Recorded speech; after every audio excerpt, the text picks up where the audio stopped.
Life can be a real adventure. Hot, fast, slow or sad. Maybe sometimes even filled with ups and downs. But, according to psychiatrists, any part of life can be labeled a mental illness. Really? Like what?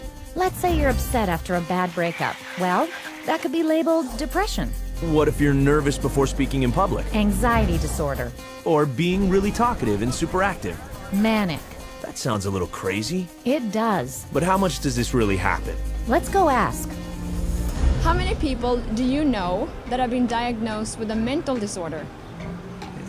Diagnosed with a mental God, off the top of my head, maybe one person that I know who's been diagnosed with a mental disorder. Probably just one. So, yeah, maybe 2 or 3 people, maybe in the 3 or 4 range. 4 or 5, maybe 5. 6 people in the household. 6, 7. 10. A dozen or so. About 20. How about 30? Would definitely be in the hundreds for sure. The total number of people that I know in my lifetime has been diagnosed with a mental disorder probably fall around the range of 100 to 150, and I'm 23 years old. Wow. But where are these disorders all coming from? From Psychiatry's Diagnostic and Statistical Manual of Mental Disorders. It's 943 pages long and covers everything from depression and anxiety to stuttering, cigarette addiction, fear of spiders, nightmares, problems with math, and even disorder of infancy. All reinterpreted and many falsely labeled as a brain disease. But people do have serious problems in life. Absolutely. But psychiatrists reduce them down to something wrong with your brain. So let me get this straight.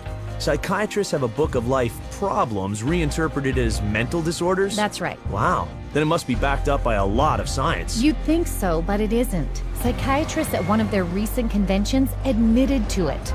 Listen to this. DSM is made up by committees of men who have political opinion, and women too, who have biases and political opinions.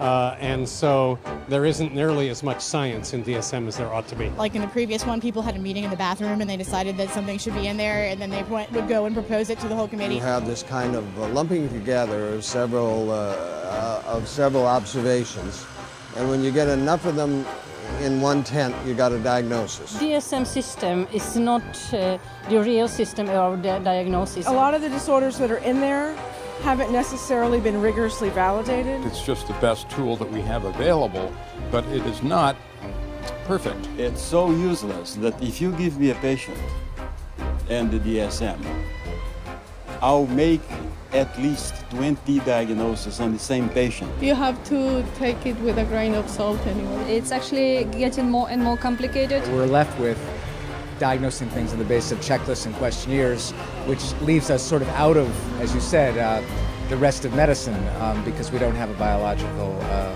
test.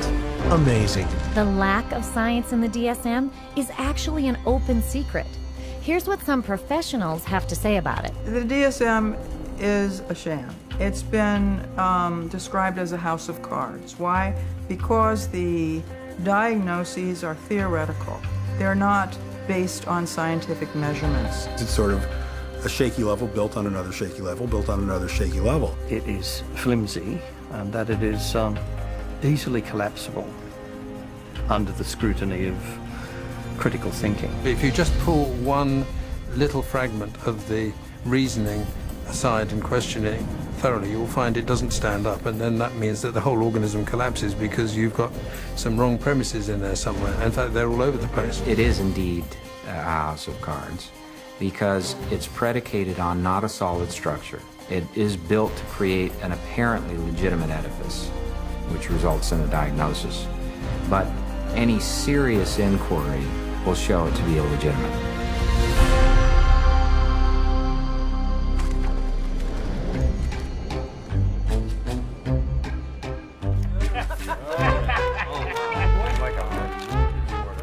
Moneymakers here, I tell you. With schizophrenia, So, if the DSM is not based on science, what is it based on? Well, it started out as a simple desire for psychiatry and psychology to be accepted by mainstream medicine. We psychologists have always desperately wanted to be accepted as a real science, as a true science. Now, what the early psychologists did was they looked around and they saw what other scientists were doing, and they decided to emulate them. Modern approaches to classifying psychiatric disorders dates from the 19th century. nearly all the clinical concepts we have today originate from that time. Probably the most important of all was a chap called Emil Kraepelin, who worked first of all in Heidelberg and then in Munich. Never heard of him. Emil Kraepelin is known as the father of psychiatric classification. He was the first person to classify what he thought were biological illnesses in the brain. There was dementia precox, which is now called schizophrenia, manic depressive illness, and paranoid psychosis, all concepts that still exist in the DSM today. That's it? 3 disorders? Yes, only 3, but Kraepelin's system soon became very popular. Listen to this. Kraepelin's system caught on very quickly, not only in the German-speaking world, but also in the English-speaking world in the United States and Britain. It caught on because up to that point, nobody had an agreed way of talking about patients. So in the early 1950s, there was compiled Diagnostic and Statistical Manual of Mental Disorders. Now, there are very few statistics in the book. Disorder is used essentially as a euphemism for illness.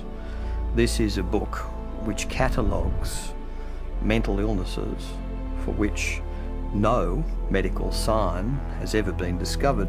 This primitive pamphlet was 130 pages long and listed 112 mental disorders, small compared to the current DSM, but much bigger than anything Kraepelin envisioned. Why so many? Because by defining more and more of life as abnormal, psychiatrists could get their hands on a huge amount of government money. Defining life?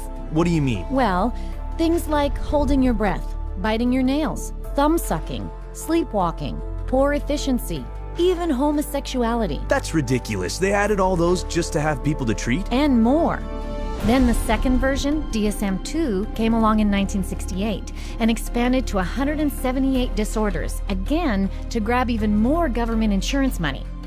To do this internationally, the DSM-2 was specifically written to align with the International Classification of Disease, the ICD, a book extensively used in Europe and around the world that, apart from psychiatric diagnoses, lists real medical diseases. So that's how psychiatric disorders got accepted by mainstream medicine. It was a start, but the DSM-2 was still not scientific, as it was heavily influenced not by actual clinical testing, but by the theories of Austrian psychologist Sigmund Freud.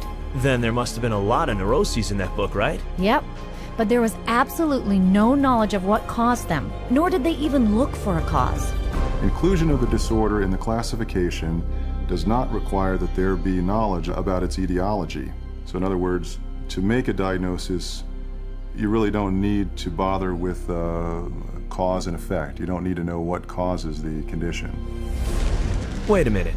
If the DSM doesn't tell you what causes its mental disorders, how does psychiatrists discover them in the first place? The answer may surprise you. New diseases are being invented all the time, and I want to emphasize the word invented, because when it comes to psychiatry, mental illnesses are not discovered, they're invented. The way the system works in terms of diagnosis is that every few years a group of psychiatrists and psychologists sit around in a room and vote on new diagnoses. This is science? I can't believe it. Don't worry, you're not alone. The diseases are voted on? What do you mean? Did you say, are they voted into existence? Are voted? As in created. Oh, man. I think that's kind of ridiculous. It's crazy that you would vote. I definitely don't agree. I don't agree with it at all. Mental disorders should be based on scientific research. I have been led to believe that it's all based on medicine and science. So I'm kind of shocked to find that out. Me too. There's more. Not only are mental disorders voted into the DSM, but now and then they are also voted out. Take, for example, homosexuality, listed in DSMs 1 and 2 as a mental illness.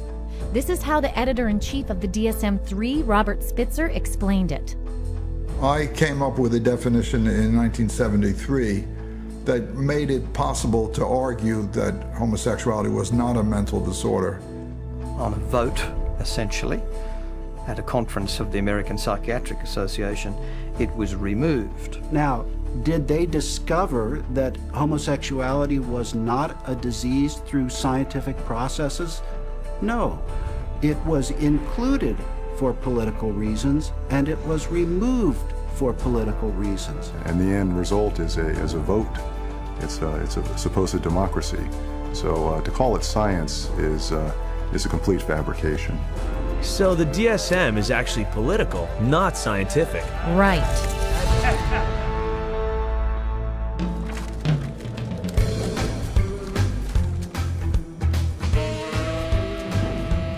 I thought psychiatrists wanted to be seen as doctors. You're right. That's why they had to make their manual look much more scientific. Which it wasn't. So what did they do then? Well, they decided the DSM's next edition was going to be completely different. It was a decision that would change psychiatry forever.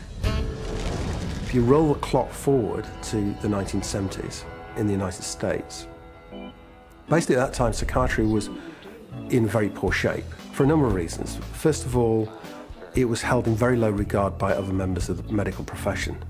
So psychiatry was the sort of thing you did if you couldn't succeed in any other area of medicine. And people such as Robert Spitzer in America made it very clear the time had come essentially for psychiatrists, being doctors of medicine, to practice medicine.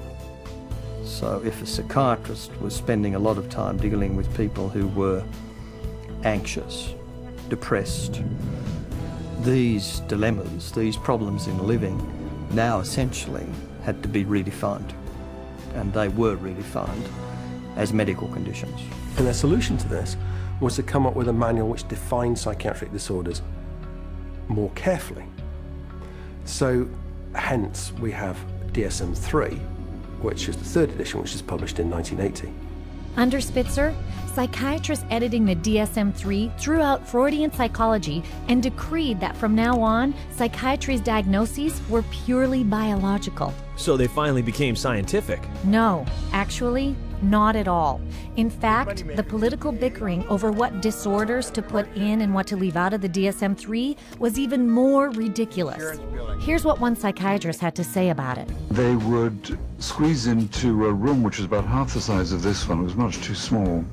And Bob would raise a provocative question, and people would shout out their opinions from all sides of the room. And whoever shouted loudest tended to be heard. My own impression is it was more like a tobacco auction than a sort of conference. And this is what another member of the DSM decision-making panel said. The low level of intellectual effort was shocking. Diagnoses were developed by majority vote on the level we would use to choose a restaurant. You feel like Italian, I feel like Chinese, so let's go to a cafeteria. Then it's typed into the computer. It may reflect on our naivete, but it was our belief that there would be an attempt to look at things scientifically. Sounds like they had a diagnostic manual that looked more scientific but had no more science in it than before. Meanwhile, the number of mental disorders in the DSM-3 had ballooned to 259. But to sell the idea that psychiatry was a true medical science, they had to spin it with a really impressive scientific-sounding theory. But with DSM-3 from 1980 on, there was the progressive medicalisation of psychiatry, and the notion of chemical imbalance was invented and essentially took hold. Whoa, chemical what? Chemical imbalance theory. It was first suggested in 1965 to try to explain how depression might be caused by an imbalance of certain brain chemicals. I'd like to hear this. Joseph Schildkraut theorized that because psychiatric drugs alter the levels of some of these chemicals, then mental illness must be caused by too much or too little of them. Isn't that backwards? It sure is. It's a little like saying that because aspirin stops a headache, that headaches are caused by the deficiency of aspirin. I see what you mean. But it was just convincing enough to give psychiatry and the DSM-3 the superficial aura of science. As Robert Spitzer put it, psychiatry felt now, gee, we're more scientific, we're part of medicine. So it worked. Yes, and ever since then, psychiatrists and the pharmaceutical industry have relentlessly promoted this chemical imbalance theory both to the medical field and the public. If you're one of the millions of people who live with uncontrollable worry, anxiety, and several of these symptoms for 6 months or more, you could be suffering from generalized anxiety disorder, and a chemical imbalance could be to blame. Pristique is thought to work by affecting the levels of two chemicals in the brain. It works to correct chemical imbalances in the brain, which may be related to symptoms of social anxiety disorder. Cymbalta works on serotonin, and norepinephrine. Hundreds of thousands of patients have been prescribed Abilify. Ask your doctor. Ask your doctor. Talk to your doctor. Call your doctor. Ask your doctor about Cymbalta. Prestique is a key in helping to treat my depression. Ask your doctor about Prestique. You come to my office, and I say to you, well, you describe what's going on in your life and your symptoms, and I say, well, it's clear to me that you've got a chemical imbalance, and we're going to write you a prescription for this. The truth of the matter is, there's no such thing as a chemical imbalance. There's no test out there that they can depend on that tells you you have a chemical imbalance. There's actually, in fact, dozens of studies showing that there isn't any measurable imbalance. So psychiatrists will explain to patients all the time, this is just like diabetes. In diabetes, you have low insulin, we have to readjust the insulin level. In depression, you have low serotonin, we have to readjust the serotonin level. But actually, we have already proven that there's nothing wrong with serotonin levels. It's completely a myth, disproven by our own evidence. I had a psychiatrist. He said that, in his professional opinion, this child had ADHD, a chemical imbalance of the brain. And when he was questioned on the witness stand as an expert witness for the state, he was asked if they had done an MRI. He said no. He was questioned if they had done a CAT scan. He said no. He was asked if they had done any bodily fluid check known to medical science to prove that this child had a chemical imbalance of the brain. He says no. And when he was asked how he arrived at this ADHD diagnosis, a chemical imbalance of the brain, it came down to that he had counseled and observed this child for 2 hours, and half of the time was observing. How do you arrive at a diagnosis of a chemical imbalance of the brain by talking to a child and observing them for 2 hours? You don't, okay? It's pure guesswork. Wow, is this for real? See for yourself. Here's what happened when a person with a hidden camera went to several different psychiatrists asking to be tested for a mental illness. Of any scientific test? Not that I'm prepared to do this time. So you getting that I have adjustment, what do we get? Adjustment disorder, mixed emotional features. It just means situational stress. Right, it's a formal diagnosis. But I'm saying, just where do you get that from? I take you at face value. In terms of diagnosis, there's no way that I can x-ray or so it's very hard to have anything to measure. Because whatever's going wrong, it's happening in there, and we just can't go in and open up somebody's skull and scoop something out to measure. Right now, we don't have an x-ray or a blood test. That doesn't mean that the diagnosis is not real. The diagnosis is for insurance, and I'm not really trying to think too much in terms of diagnosis. I don't really see that as my main job here, to make a diagnosis, except to give something to the insurance that's reasonably accurate. But we don't even really know what's going wrong in the brain. So all the things that we found were found by accident. I'm stunned. Psychiatric diagnosis is based purely on individual opinion. No matter what they do, they're wrong.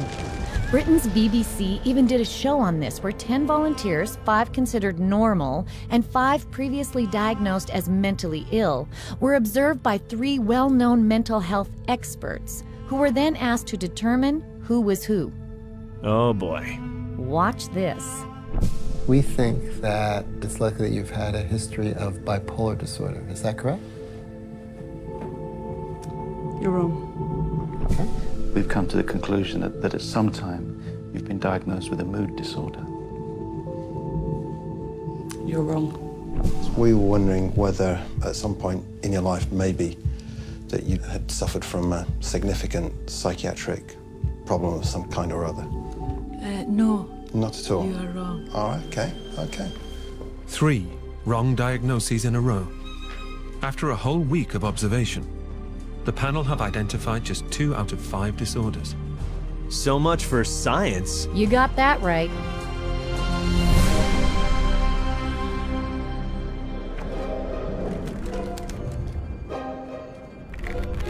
Okay, I'm in. I love it. And I got a pair of compulsive disorders here. I have a question. How can psychiatrists call themselves evidence-based when they have no evidence? It goes further. Not only do psychiatrists have no test to prove the mental disorders they label you with, they can't even define what a mental disorder is. No. They even state it in the DSM. Watch this. Although this manual provides a classification of mental disorders, it must be admitted that no definition adequately specifies precise boundaries for the concept of mental disorder. There you go. Unbelievable. But psychiatrists weren't done yet. 14 years after DSM-3, they published DSM-4, and its editor-in-chief has been even more blunt about the term mental disorder. There is no definition of a mental disorder. It's bullshit. I mean, you just can't define it. So even though they admitted they couldn't define what a mental disorder was, a term they used in the title of their own manual, they added more disorders? A lot more. 115 to be exact, for a grand total of 374. That's over 3 times the number of disorders listed in DSM-1. And in just over 40 years. And this book weighs almost 5 pounds. That's bigger than a Metropolitan phone book. It's a buyer's catalog of mental illness. And with it, 120 million people worldwide have been diagnosed with a mental illness. Wow. But what about the International Classification of Diseases? Has there been an increase in mental disorders there too? Most definitely. The ICD's Mental and Behavioral Disorders section almost parallels the DSM. Whatever happens in the DSM is mirrored there too. Okay, well, so far I found out there's no test to identify or confirm a mental disorder diagnosis. There's no proof to the chemical imbalance theory, and that they don't even know what a mental disorder is. And they admit it, at least to each other. Here's one prominent psychiatrist speaking at a recent APA convention. You're sitting in your office, you see a depressed patient, you have no idea what's the matter with them. And I know all of you think you know the answer, but in terms of evidence, I don't know the answer, and I don't think any of us really know. That's astonishing. And yet, they will give you a diagnosis very quickly anyway. This is another influential psychiatrist at the same conference. Jim Burley at the Maudsley Hospital did a study once on how long it took people to make up their mind about the diagnosis after they entered a room. And it was about, how many, David? It was 2 seconds? It was a couple of minutes. It was very... A couple of minutes? Yep. Of course, even the then president-elect of the American Psychiatric Association is on record for saying the DSM is pretty much a joke. Well, what does D stand for? I used to think it is diagnostic, but over the last few years realized it is more like a dartboard. Dartboard? Are psychiatrists telling their patients any of this? No. In fact, psychiatrists act like they know what they're talking about while keeping the public in the dark. I was sent to a psychiatrist who saw me again for maybe about 15 minutes, talked to me how I was doing at 7 years old, and I left with a prescription for Ritalin. Probably within the first 15 minutes, he diagnosed me with having an anxiety disorder and put me on prescription medication. The amount of time it took for the diagnosis was, I'd say, probably within 10 minutes is, I was diagnosed with anxiety, with depression, within 10 minutes of speaking to the psychiatrist, and I was put on those drugs immediately. I received numerous different diagnoses from different doctors, and each one gave me a different drug. I didn't have to undergo any tests. I didn't even have to sit there and I didn't have to ask any questions. It was just, that's what you've got. And this is the drug. They really didn't talk to me. They were always talking and questioning my mother. It was all about getting the information from her and not from me. It doesn't make sense to me. I researched it, I've done my research, and I still can't fully understand how you can diagnose somebody with a short attention span. There was never an explanation. Nobody really knew what it was or why it was caused or how did you get it, why did anybody have it, and what could anybody do about it. Just here, have some medicine and go away. And I was put on, a horse's dose of an antidepressant called Effexor, 450 milligrams a day. They say if you're on 300, you're comatose. It wasn't always Ritalin. It went from Ritalin to Wellbutrin to Concerta to Adderall. I remember asking these doctors, is there any other way we can do this? Is there any other therapy? Is there something we can do that won't make me feel so badly, that won't give me all these side effects and just horrible sensations through my body 24 hours a day? Is there something else I can do that might be not having to do with medications? Doctor said, no. See, what you have is very complex. You have a chemical imbalance in your brain that the only thing that can correct it is medication. Wow. Lots of diagnoses, but all you seem to get is meds. Right. Today, a psychiatric diagnosis really means a psychiatric drug.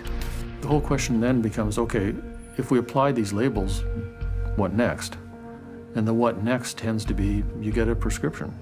And the prescription is for a drug that doesn't work very well and is toxic. It's like a 1-2 punch. The number one of the 1-2 punch is the diagnostic manual. You've got all these disorders to choose from. The two is the treatment.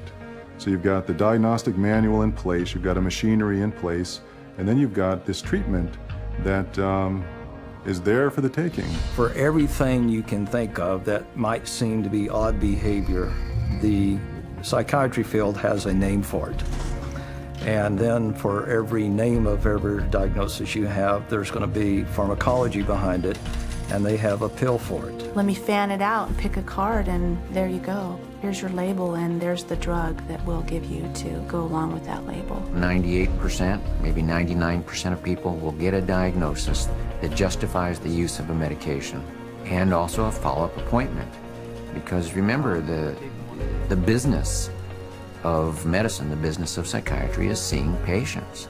And the psychiatrist that tells a patient they don't have a problem and there's no medicine for that problem doesn't have a very busy practice. And that's sort of the purpose of the DSM-345, to provide a diagnosis that can be given a drug for that patient. It's a quick buck.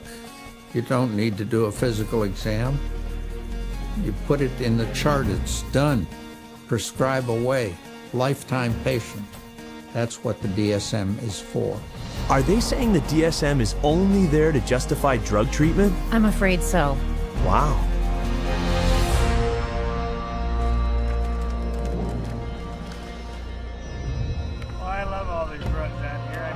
So if psychiatry's primary treatment is drugging, there must be a lot of drug prescribing out there. Absolutely. Did you know over 600 million scripts are written for psychiatric medications every year? Whew. Well, what about the patients who don't want drugs? Actually, the DSM has a category for that, too. It says V15.81, non-compliance with treatment. Now, this category can be used when the focus of clinical attention is non-compliance with an important aspect of treatment for a mental disorder or a general medical condition.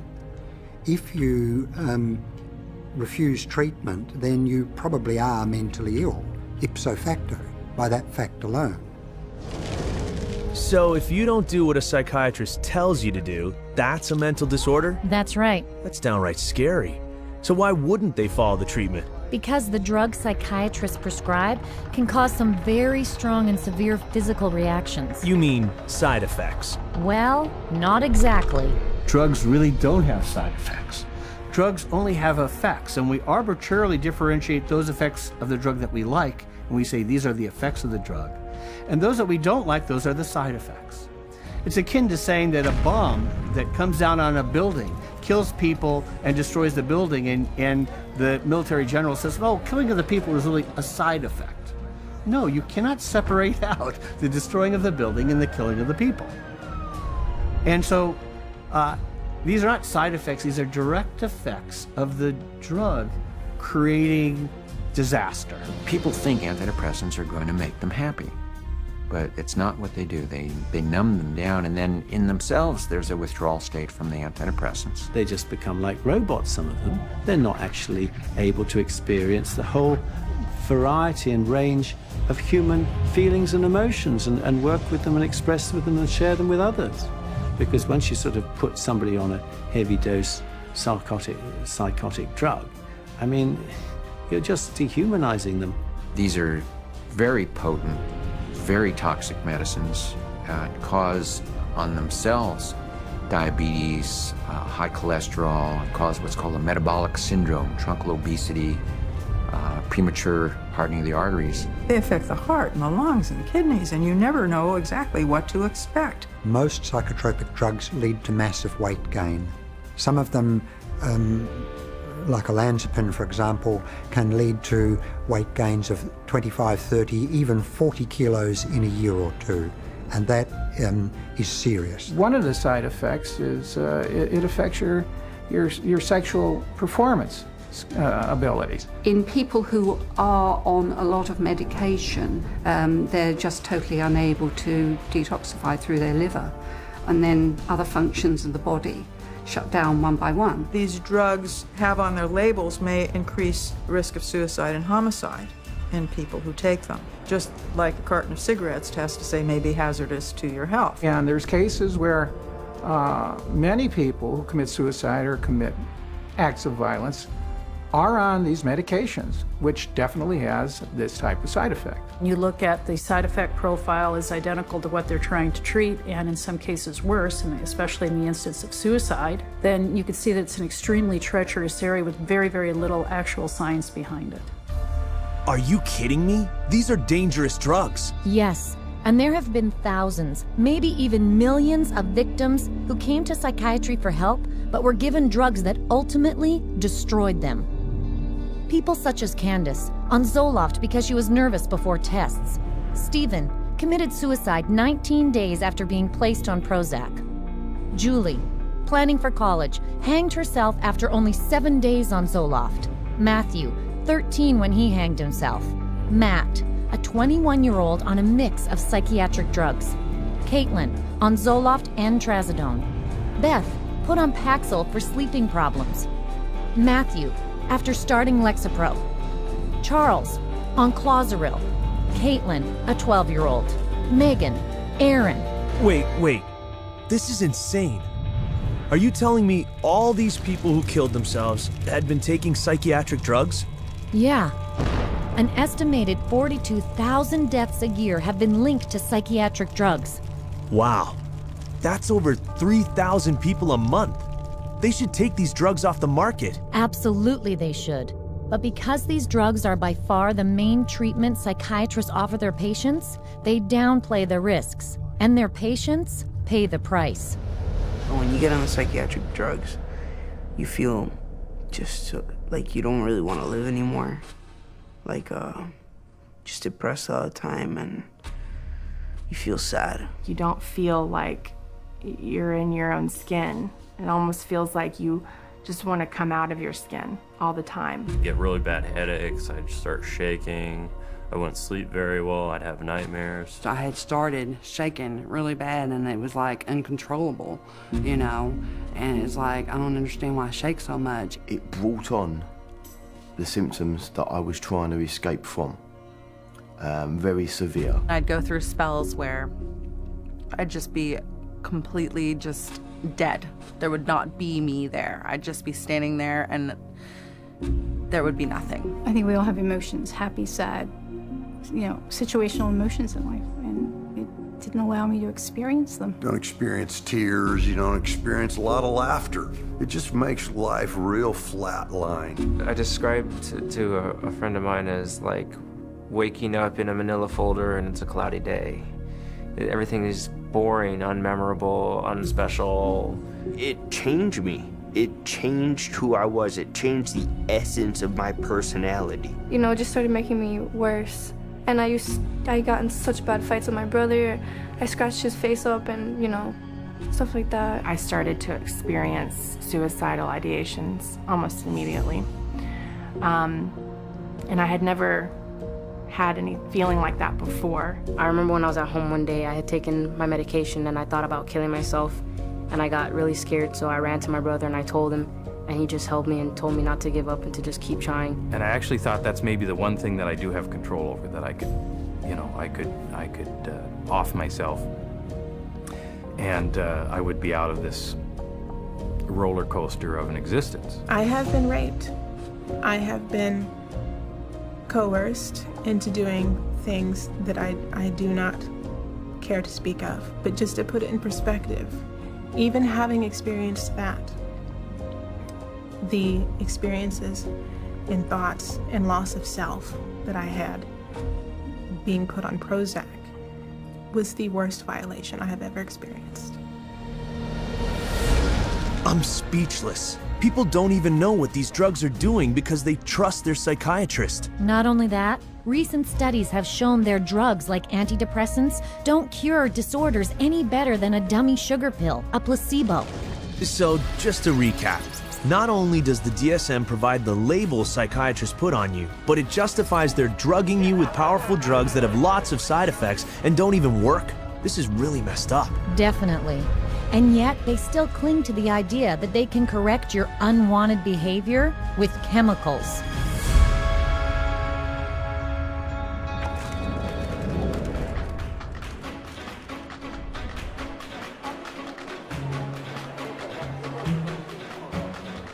Naturally, psychiatry appeals to the pharmaceutical industry, since now they can market and sell drugs for each disorder named in the DSM. I know those marketing campaigns, they're everywhere. Yes, but if you'll notice, they're also marketing the disorder. Drug companies advertise DSM disorders in print, on television, and the internet, urging them to talk to their doctor. They put their paid experts on talk shows to talk about the latest mental illness epidemics. They plant newspaper articles about them and even hire psychiatrists to conduct studies and write papers to give the disorder the air of science. Because if people think they have the disorder, they'll ask for the drug. Exactly. The pharmaceutical industry markets disorders. Because if you can market a disorder, then you've got something to sell your product to treat. So people suddenly come to think of things they previously didn't regard as a disease state as a disease, go to the doctor, see the psychiatrist then prescribes the drug that the drug companies have received FDA approval for, and everyone is happy except for the patient. They're all working together, the psychiatrists, the pharmaceuticals, and one feeds the other. So again, job security for the pharmaceuticals and also job security for the psychiatrists. And it's not just drug companies pushing these diseases. One psychiatrist, Joseph Biederman, created and popularized a disorder called pediatric bipolar. He actually said it can begin from the moment the child opens his eyes. Bipolar, as in mood swings? For children? Unfortunately, yes. In just 9 years, Dr. Biederman fueled a 40-fold boom in the number of children labeled with bipolar, most of whom were prescribed powerful antipsychotic drugs meant only for the most seriously mentally ill. I had no idea. The psychiatrist editing the DSM-4 admitted the DSM's part in creating the child bipolar fad. Well, we learned some very, very painful lessons in doing DSM-4. But inadvertently, I think we helped to trigger 3 false epidemics. One for the childhood diagnosis of bipolar disorder. Too late now, isn't it? For many kids, yes. And since psychiatrists claim that mental disorders like bipolar can't be cured, psychiatrists and drug companies have made customers for life. So it's a natural partnership. Absolutely. Drug companies provide tons of research money to psychiatrists, who then come up with even more diagnoses to treat with psychiatric drugs. Drug companies have become increasingly dependent on mental illness diagnoses in order to maintain their profit margins. And psychiatrists and increasingly clinical psychologists are more than happy to manufacture mental illness in order to make that happen. Hence, the increase in size of the Diagnostic and Statistical Manual of Mental Disorders. The strategy is how many people we can diagnose with a particular label that would be broad enough to include a ton of people in it. And the mentality behind that is the sale of the pharmaceutical drug, which eventually becomes the treatment. These drug companies are making a lot of money, and they're spilling that money and sending that money to people that will help support their cause. So it's not a surprise at all that they have infiltrated so many of the committees within the DSM and so much of our own medical education. Wait a minute.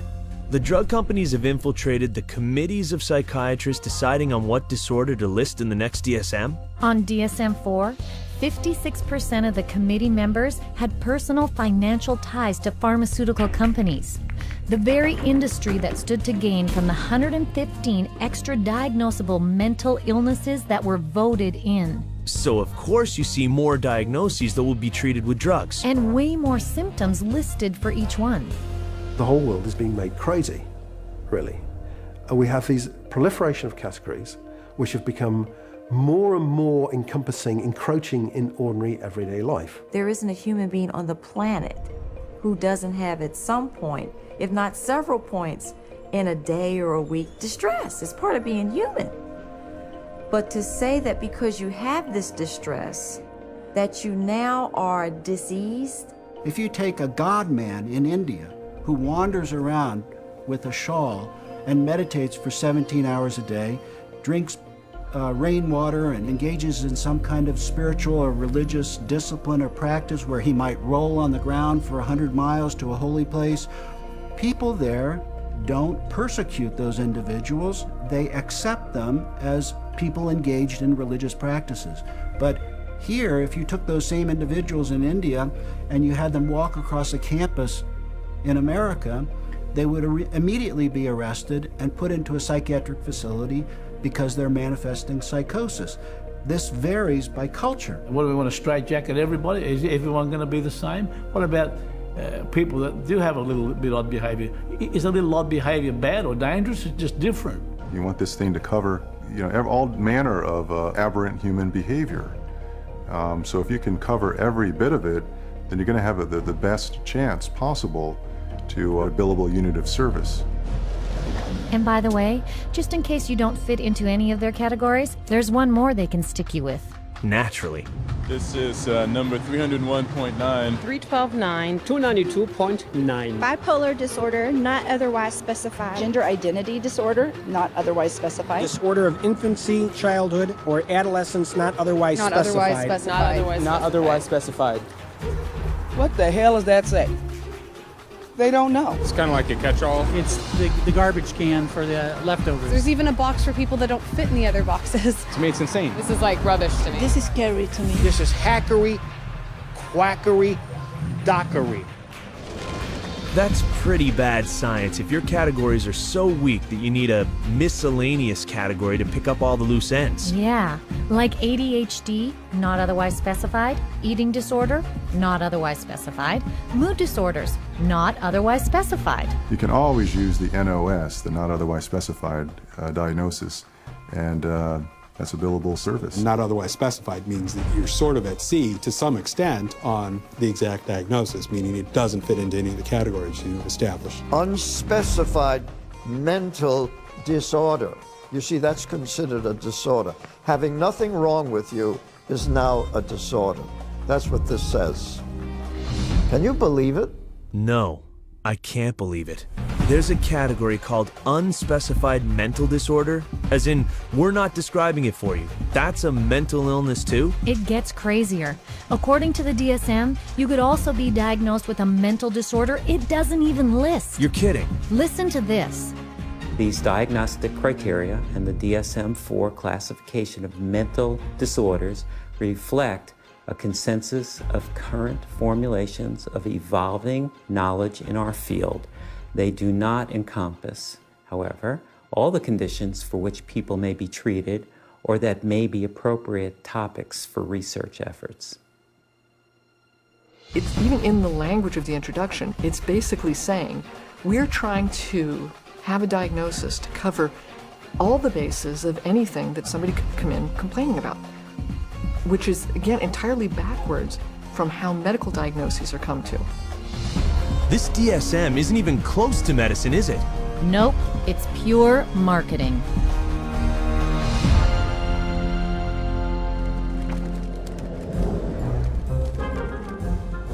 God bless the insurance companies. You get these multiple personalities. Oh, sure, insurance companies. Insurance billing, that's big money right there. Something still bugs me. If psychiatric treatment is so long, expensive, and ineffective... I know. Who would be willing to spend such exorbitant amounts of money for psychiatric treatment that drags on for years, often for a lifetime, while delivering such lousy results? Exactly. Who pays for all this? Mostly government and private health insurance. Right, insurance. In fact, the PHARMA lobby has been very effective in getting laws passed forcing insurance companies to provide mental health insurance equal to regular medical insurance. That's called mental health parity, right? That's it. But economically, this has been a catastrophe. So there's nobody who walks into a psychiatrist's office that isn't going to go out with a label. He's got 374 choices or so based on the Diagnostic and Statistical Manual list of symptoms. So he's got to fit you into one of those categories in order to get paid. The DSM really should be called, how to bill the insurance companies, how to get money from the insurance companies. It's a list of codes, and there's a number for everything, and that number goes on an insurance form, and then you get payment for it. The DSM is completely built into the system now because you can't get reimbursed by an insurance company unless there's a DSM diagnosis. A kid wets the bed, you can bill on that. They're going to have one called a skin picking disorder. You pick your skin, you can diagnose and bill on that. You can always find a diagnosis and you'll always be able to bill. Psychiatrist or psychologist can go through their book now and find a diagnosis code for just about anything. Everybody would fall into something that they could put a diagnosis on and fraud insurance companies. What a racket! You got it. Every year, the psychiatric industry uses the DSM to rake in $100 billion from the U.S. government and private insurance.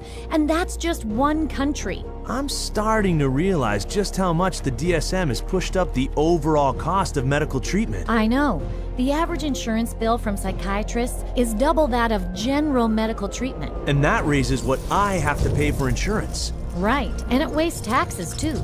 The Texas State Mental Health Insurance Program was almost bankrupted by one class of very expensive psychiatric drug, normally prescribed for bipolar disorder. Wow, that's a lot of drugs. Sure is. And on top of that, because DSM diagnoses are so arbitrary, another huge and costly problem is insurance fraud. Private psychiatric hospitals have been caught posing as stop smoking and weight loss clinics to get people to admit themselves. Come with me. Paying recruiters $3,000 a head to funnel government insurance patients through their doors. How many more you got coming? A bunch. And holding patients inside as long as possible until their insurance coverage runs out. And all this is for the insurance money? Right. And once patients are enrolled, any diagnosis can be pulled out of the DSM to justify treatment.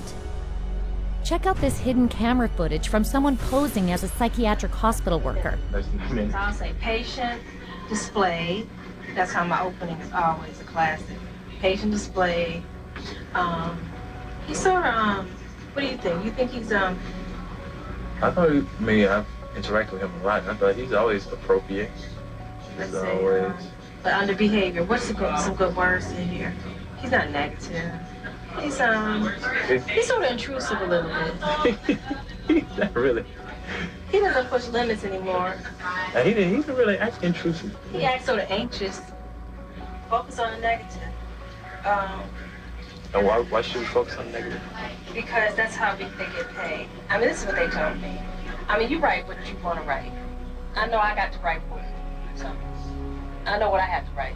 You know what I mean? So that's why why do you have to write it? So this place can get paid. Oh, okay. It's a business thing. It's not like I'm lying, but I always pull the negative out. You're supposed to. They tell you to. What? The negative? Pull the negative out. You pull it out of them.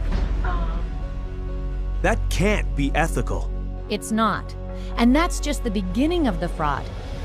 Psychiatric providers have also been caught billing insurance companies for having them listen to music, watch television, or play bingo, charging for wake-up calls, theater tickets, or trips overseas, or for claiming to treat people who are in jail, in a coma, or even dead. No. Some psychiatrists have even been busted for having sex with their patients and billing it as therapy. That's sickening. As one insurance fraud director said, the extent of the fraud is limited only by the imagination. I had no idea. Not many do. Mental health fraud cheats insurers and taxpayers out of $5 billion every year in the United States alone. They should arrest these criminals and throw away the key.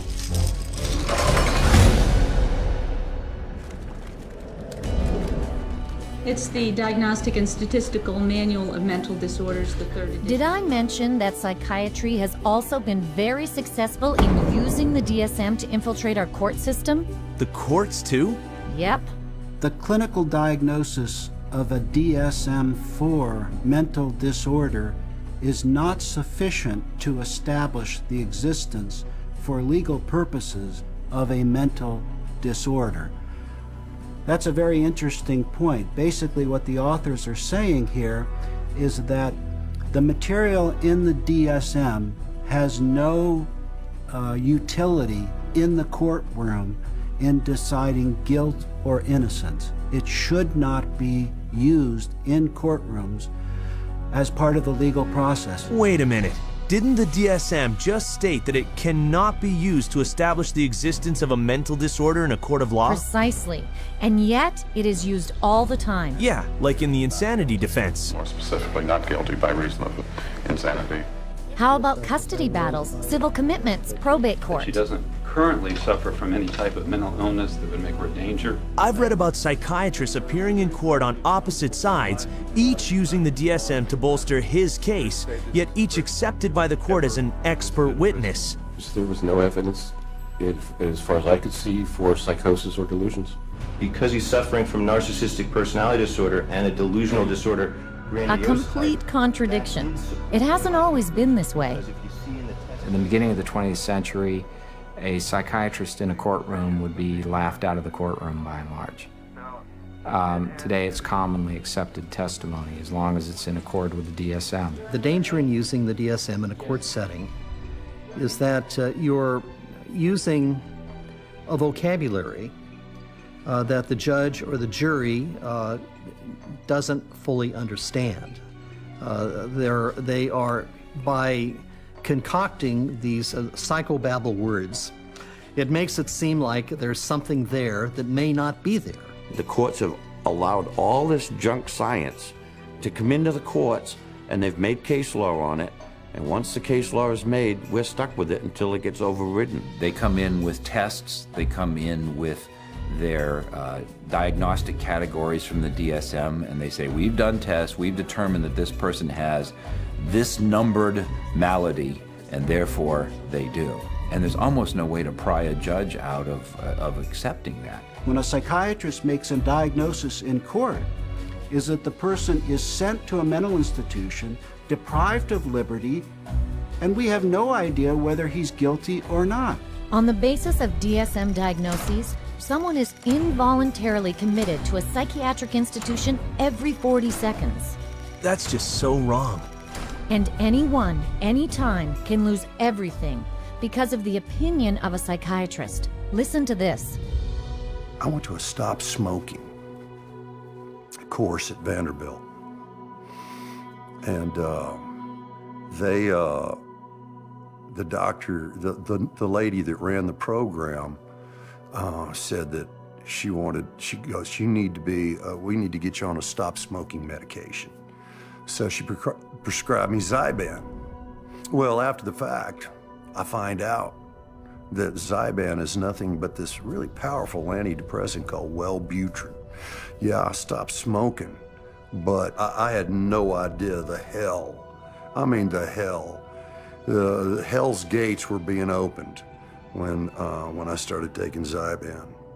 I had been clean and sober for 18 years. Just never considered that. But something about that, I started experiencing the craving to drink again, and my life fell apart. Divorce, relapse. So then a sibling of mine got wind of my relapse, wanted to gain control of my pocketbook and my life, and found the dirtiest lawyer in town who knew, one of the dirty psychiatrists, and bought and paid for an evaluation, had a hearing in a court before I was ever served notice. And the next thing I know, every right that a human being can possibly have was taken from me. And you have less rights as a conserved person than you do as a criminal. I mean, you are stripped of every right. You can't enter into a contract. You cannot marry. You cannot sue. You cannot even fight the legal system that has involuntarily put you in this. And it was all based on the psychiatrist's diagnosis, who never evaluated me. That's unbelievable. He was just trying to quit smoking, but instead got a psychiatric diagnosis and his rights taken away? All his money gone, too. Not to mention being incarcerated in a mental institution. But if you think what psychiatrists do to individuals in our court system is bad, wait till you see what happens to families. Children are taken away from parents every day in these juvenile courts because a person with a PhD or an MD after their name comes in and says, I've shown ink blots to a person, and they may be a risk to a child. Just in my little state of Massachusetts here, there are 11,000 children in captivity taken away from families at any one moment. And almost all of those children are being drugged. And our own commissioner of children and families testified under oath that they drug 88% of the children that they take out of the families. 88% drugged? That's almost a sure thing. And that's just the tip of the iceberg. All over the world, psychiatrists are using the court in any number of ways to take away people's rights and destroy families. Just watch. Psychiatry has affected my family through the family law court rulings. The family law court has a court-appointed child psychiatrist who, it appears, determines the future of the child. It's just like a business in the court system that they forced you to undergo all of these psychological evaluations, and you have to pay thousands of dollars, but at the end of the day, it has been supported by no evidence, nothing. They'd said to me, Deb, you have a choice.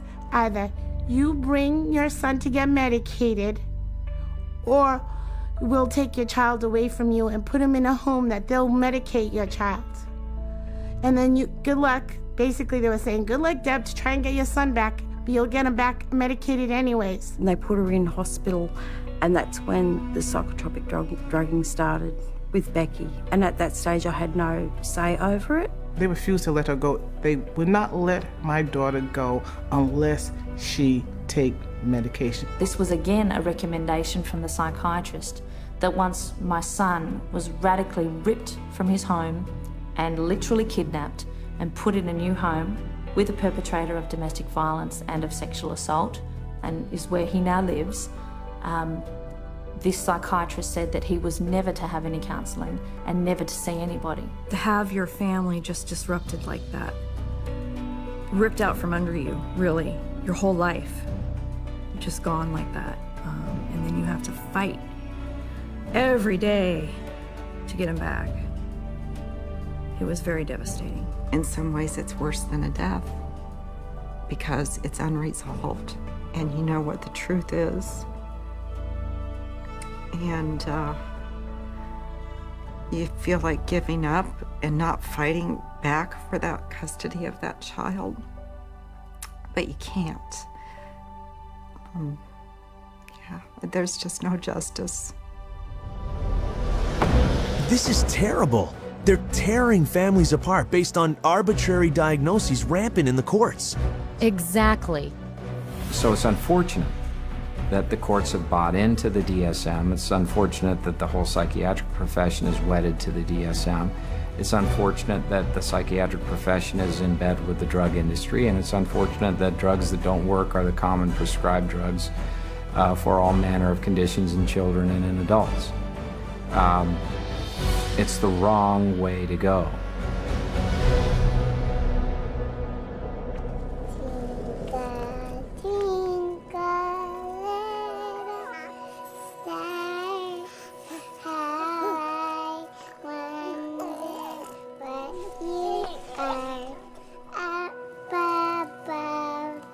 no, not them too. Unfortunately, yes. Children are now a huge target market for psychiatry. The number of childhood disorders listed in the DSM has skyrocketed from 3 disorders in 1952 to 44 today. That's 15 times more. And yet, the DSM basically admits it shouldn't be diagnosing children. In early childhood, it may be difficult to distinguish symptoms of attention deficit hyperactivity disorder from age-appropriate behaviors in active children, such as running around or being noisy. We basically don't know the diagnosis from normal childhood.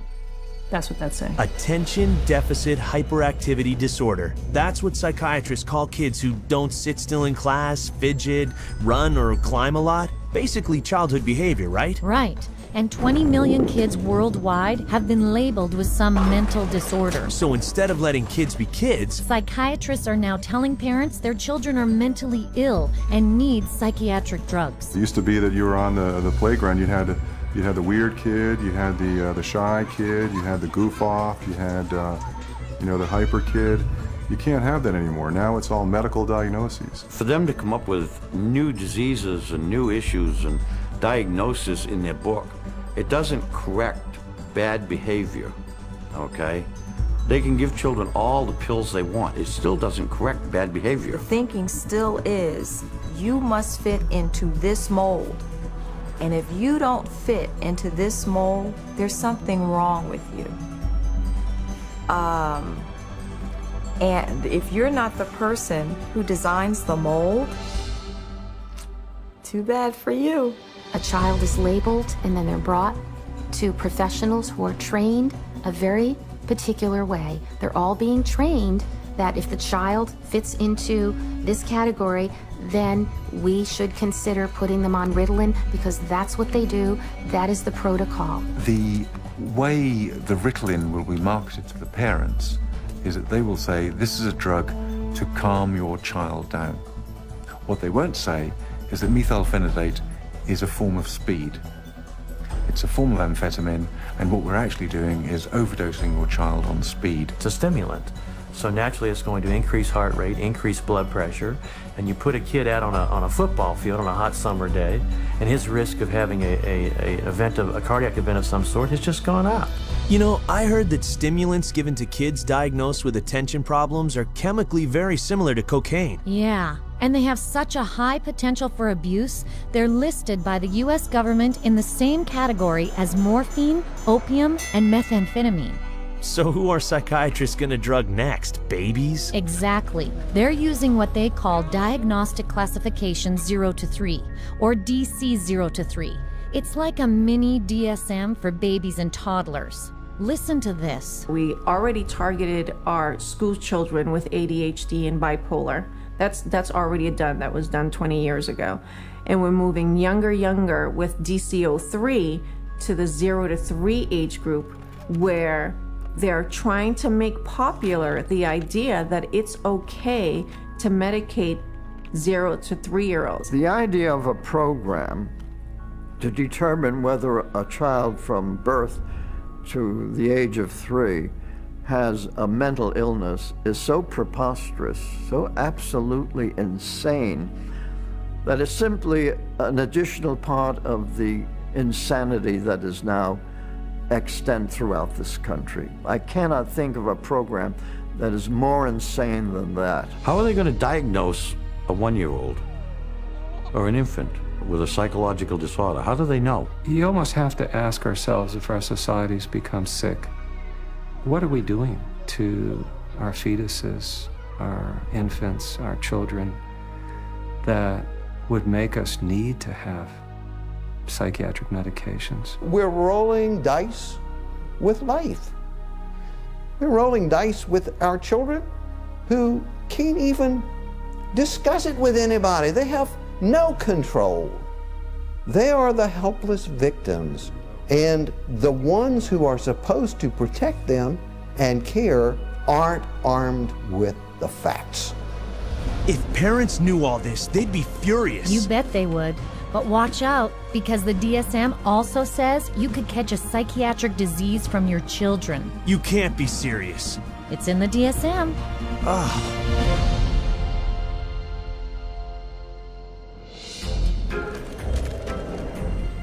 We're going to talk about some of the proposed changes that are suggested for DSM-5. I heard the DSM-5 is even crazier than the DSM-4. You heard right. You've got 374 named diagnoses in DSM. Well, guess what? There's going to be more in DSM-5. Why do we all of a sudden need a fifth DSM-5? Psychiatry wanted to broaden the horizons of mental health problems, of disorders. They wanted to stretch the disorders so it would encompass more. And to do that, they're going to add more diagnoses. We need more diagnoses like we need a hole in the head, really.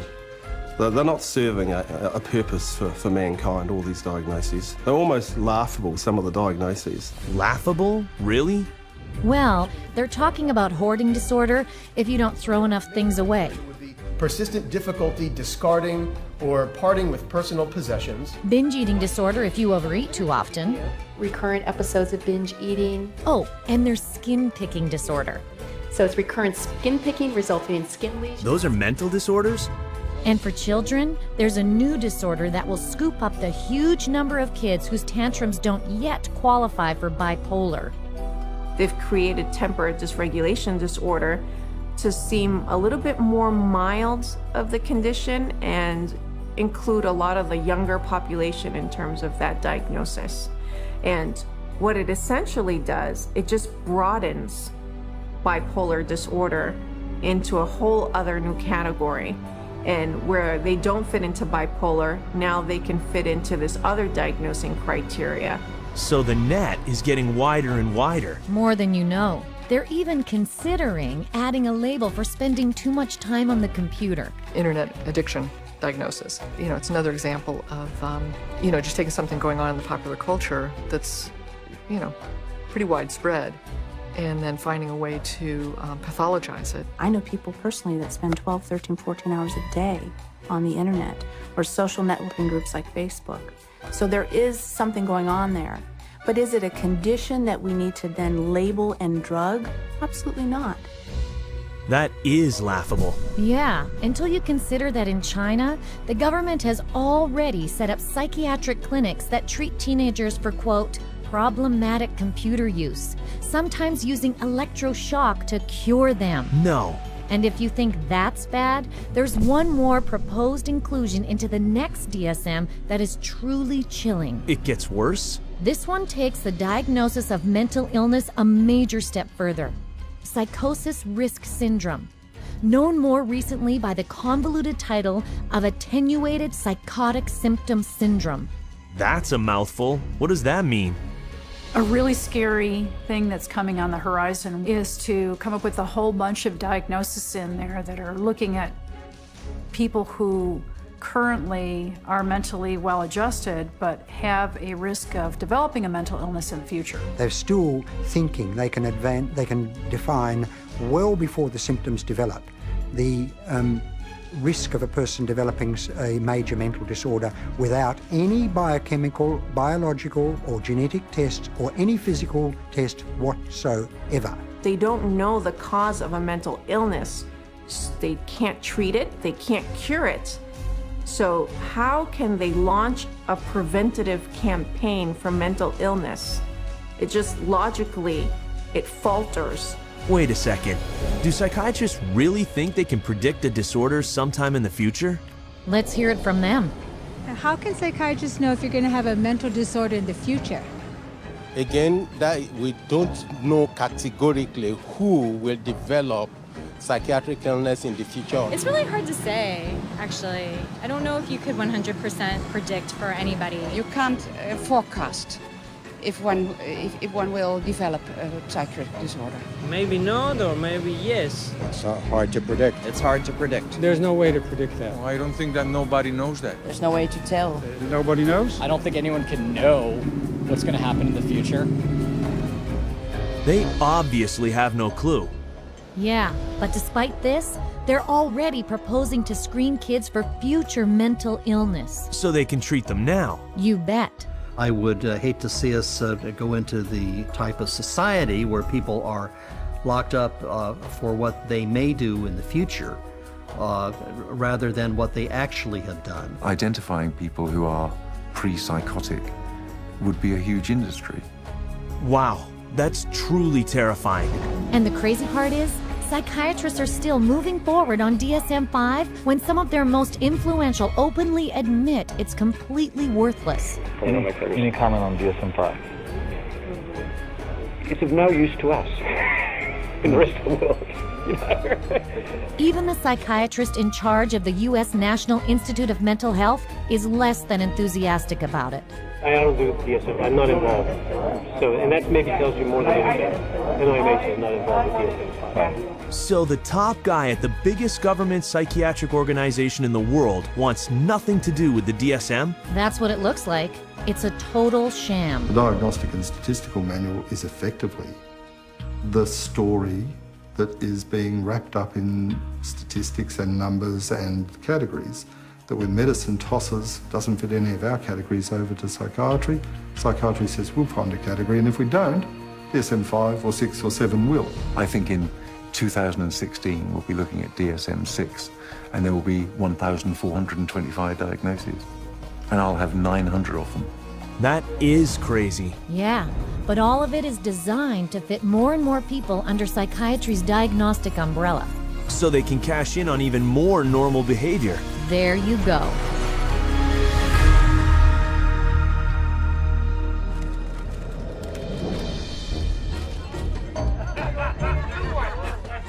So, if the DSM is so completely useless, why are psychiatrists...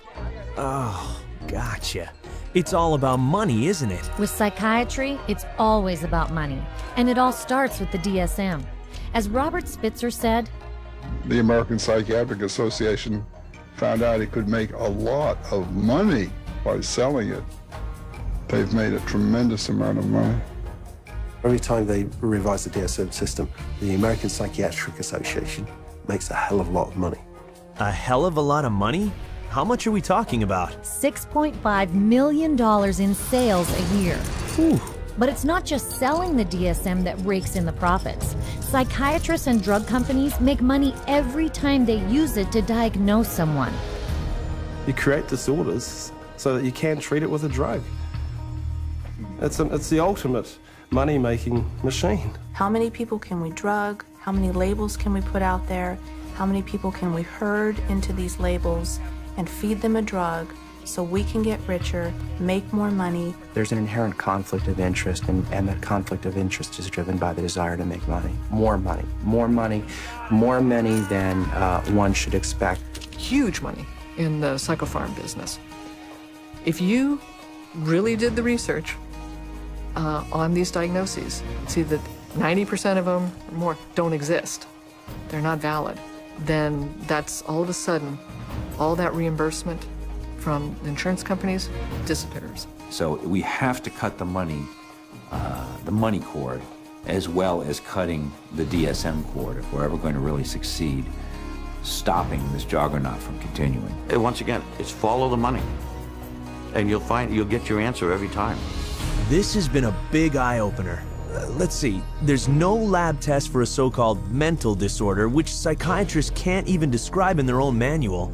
The chemical imbalance theory is totally bogus, and yet psychiatric drugs that supposedly balance your brain chemicals are being prescribed to people of every age. Yeah, to the tune of $84 billion a year, adding an overall increase of $10 billion to health premiums in the United States alone. And we are paying for all this through government taxes and higher insurance bills. That's right. The entire psychiatric industry uses the DSM to haul in $330 billion a year. That's $1/3 of $1 trillion. And growing. It's out of control. Well, the whole system is now a runaway train, but the DSM is the locomotive. And if you took the locomotive off, eventually the train would stop, because there'd be nothing more pulling it. We're losing the concept of health. Everybody is sick and everybody's got a condition and everybody needs drugs. You're going to end up with a whole society that's going to basically have to be led around by the hand. But who's going to lead them around? Because they're drugging so many of them. In psychiatry, you know in your heart of hearts that you're not really diagnosing. You know in your heart of hearts that you can't really treat what you think might be wrong. And you also know that most of what you're dealing with in the DSM is unprovable and unreliable, not a predictable indicator. So what do you have then? Good question. I guess they got nothing. And people are being hurt. Yeah. You're very lucky to go through psychiatry and survive. It really is as simple as that. Only when enough people rip the veneer away and show that it's just nothing more than a Hollywood set is it ever going to fall down. It would be good if all the medical professionals who are really practicing medicine and really trying to help people and based on scientific fact and what they can best do to improve the lives of others, if they would recognize, just be able to look at this fact. It's hard to look at it, but look at this fact and be ethical and be honest and clean up the profession by getting rid of this fraudulent part of it. Psychiatry. I couldn't have said it better. It's so obvious. We need to get rid of the DSM. It's terrible for society. I know. In spite of its incredibly shaky foundation, the Diagnostic and Statistical Manual has literally impacted every part of our world. Our schools, our governments. Our court systems. What about the media and the military? Those too. Basically, our entire society. And all without a single person cured. The DSM really is more than just a house of cards. The Diagnostic and Statistical Manual is psychiatry's deadliest scam.